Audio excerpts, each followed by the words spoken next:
Do you have substantial equity built up on your investment property that you want to have access to before the housing market continues to fall? In this video, I'm going to go over whether or not you still can get a HELOC on an investment property, how to get it, where to get it, and what to be aware of before you sign on that dotted line. But first, before I get started, wanted to thank you so much for tuning in. My name is Jay Costa, and I am a real estate investor and agent here in Northern New Jersey. If you get any value out of this video, please consider subscribing and smash that like button. Also, make sure you comment. Let me know what you're doing with your HELOC in this crazy market. So obviously HELOCs are in high demand right now. That's because property owners of any kind, primary residence or investment properties, have substantial equity built up over the last few years and want access to it without having to do a cash out refinance and lose that juicy 2.5% interest rate you got. But what about a rental property? Can you get a HELOC on a rental property? If so, what are the terms and where do you go? Let's get to it. The housing market has clearly shown signs of weakness lately. The Federal Reserve is aggressively raising interest rates in order to combat inflation, and a big part of inflation is housing prices. So of course, property owners see the writing on the wall and they want to cash in on that equity before they lose it. The traditional way to get access to equity in your home is a cash out refinance. But who wants to refinance from a 2.5% or 3% rate into a 7% interest rate on a mortgage? Now, I've discussed in the past in previous videos on how to get and apply for a home equity line of credit, what it is, and what you could use it for. So check the link in the description box down below as well as up here if you want to learn more about the basics of HELOCs and how to use them. So first, can you get a HELOC, a home equity line of credit, on an investment property? Well, up until a few months ago, it was fairly easy and the process was pretty much the same as a primary residence. But as the housing market and the economy in general has started to show signs of weakness, lenders have gotten more conservative and they pull back the reins on what they're lending out. Many lenders have changed the terms in regards to getting a HELOC on an investment property, and some have scrapped the program altogether because of the risk factors involved. So why is a HELOC on an investment property considered more risky than on a primary residence? Well, a HELOC of any kind is considered pretty risky to a lender because at the end of the day, it is extremely easy for a borrower to get in over their head when they have access to hundreds of thousands of dollars at the snap of a finger. You add in the fact that a home equity line of credit is a variable line of credit and not a fixed mortgage, and you can easily see if the borrower is not cautious, they can get into a heap of trouble very quickly. That is why getting approved for a home equity line of credit is very dependent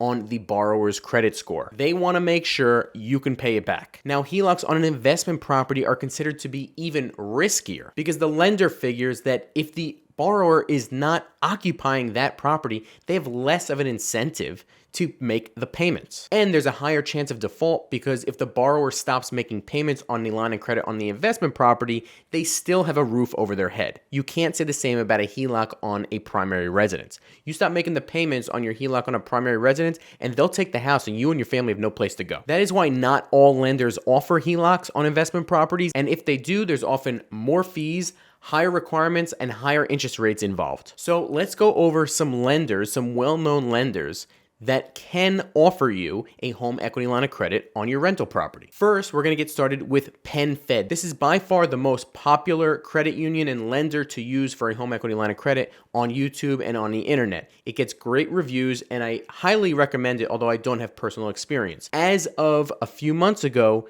they were offering HELOCs on investment properties, but as of now, I just called them this morning, they are not offering home equity line of credit on an investment property any longer. And they basically said this started a few months ago just based on general market conditions. They saw other lenders scale back and not offer it, so they decided to not offer it as well. As I said, as the economy turns, lenders are less risk averse. And an investment property HELOC is considered one of the first things to go. But another lender that does offer a home equity line of credit is a lender called Fifth Third Bank. Fifth Third Bank is a regional bank based out of the Chicago Midwest area, and it's very common and popular with standard mortgages. But they do also offer HELOCs, and one of the HELOC programs they offer is on investment properties. But there's one huge caveat here, and that is it can only be a first position home equity line of credit. What that means is that it basically has to be paid off. There can't be an already existing first lien mortgage on the property. But they did say that if you have a first lien mortgage of a small amount in regards to the value of the property, they will give you a home equity line of credit that you could pay off that first lien with the line of credit. For instance, if you own a property that's worth $1 million and your first lien mortgage is only $250,000, Fifth Third is willing to give you a home equity line of credit of up to $560,000. And basically at closing, you would take $250,000 of that $560,000 to pay off the first lien mortgage, and you'd be left with $310,000 accessible on the line of credit. But you'd have that $250,000 on that line of credit sitting there, potentially or probably being paid at a higher interest rate than the fixed rate mortgage would have been. So that's probably not advisable to do for most of us. Now, lastly, one of the only lenders that I've come across, one of the only main lenders that I've come across, or major lenders that I've come across, is TD Bank. We've all heard of TD Bank. It's a national lender, and they're still offering, as of now anyway, home equity lines of credit on investment properties. So here's the details. They offer anywhere from $25,000 up to $500,000 on a HELOC, and the loan to value is 70%. Now, this is generally lower than what you could find on a primary residence HELOC, but like I said, home equity lines of credit are considered more risky to lenders. That's why it's a lower amount. And if you have any questions about how these LTVs work and how to figure out how much you can gain access to, check my previous videos on HELOCs.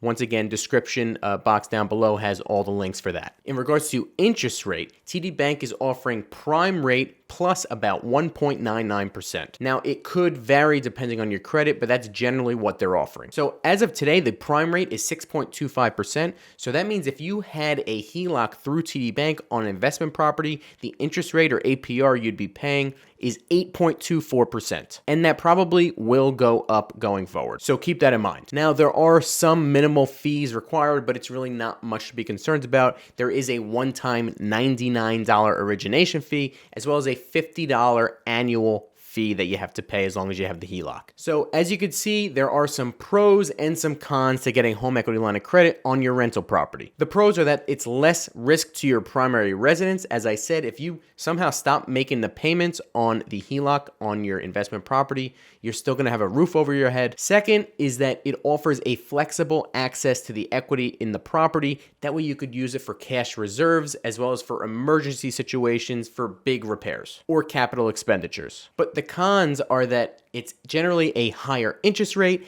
and it's higher to qualify. There's more fees involved as stated, and it's simply harder to find. I went through a whole bunch of lenders. The only one I could find that was still offering these as of now was TD Bank. That is it for today, guys. Thank you so much for tuning in. Let me know in the comment section down below where you're using your home equity line of credit, if at all. And if you have any experience with TD Bank, with PenFed, or with any lender that offers home equity line of credit on an investment property, let me know what you're using it for and what your experience has been in the comment section. Seems like a lot of people are looking into HELOCs, especially on investment properties right now. So appreciate you tuning in, and I will see you next time.